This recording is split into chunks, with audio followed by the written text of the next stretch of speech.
पंढरपुરની અંદર પુનરીકે કરી ભક્તિ, તે ભક્તિ આપણને બતાવે અને ભક્તિનું ફળ કરેલું સત્કર્મ કોઈ દિવસ એળે જતું નથી. આ જન્મે કદાચ આપણને ન મળે તો પુનર્જન્મની અંદર 100% મળે. પણ ઘણા એવું કે મારા આખી જિંદગી કદાચ કોઈનું ખોટું કર્યું નથી, મેં કેવો ભગવાનનું ભજન જ કર્યું છે અને મને જીવનની અંદર આટલી બધી પરેશાની. પણ ગ્રંથો એવું આપણને કહે છે કે જ્યાં સુધી તમે કરેલા સંચિત કર્મ આગળના પૂર્ણ ન થાય ત્યાં સુધી તમે કરેલું સત્કર્મનું ફળ મળતું નથી. પણ 100% બીજા જન્મની અંદર આપણને એનું ફળ પ્રાપ્ત થાય. અને એ આપણને બતાવ્યું નારદજીએ કે દાસી પુત્ર હોવા છતાં ભગવાનનું ભજન કરી એ જન્મે તો ભગવાન મળ્યા, પણ બીજા જન્મની અંદર બ્રહ્માજીના પુત્ર તરીકે તો મળ્યો.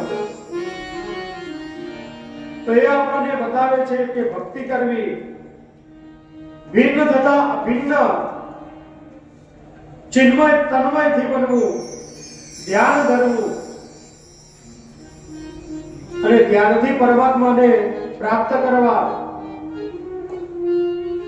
અહીંયા મુક્તિના પ્રકારો બતાવ્યા: સદ્ય મુક્તિ, કર્મ મુક્તિ, ક્રમ મુક્તિ. એ કર્મ મુક્તિ કે શરીર કેવું છે?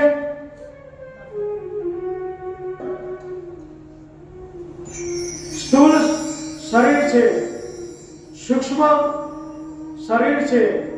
3 પ્રકારના એવા બતાવ્યા કે મુક્તિ જોતી હોય તો આસક્તિઓ છોડી દઈએ તો આપણને ઇન્દ્રિયો પર, મન ઇન્દ્રિયો પર કાબુ થાય તો જ સ્વર્ગના સુખો ઈચ્છા મનુષ્યને પ્રાપ્ત થાય.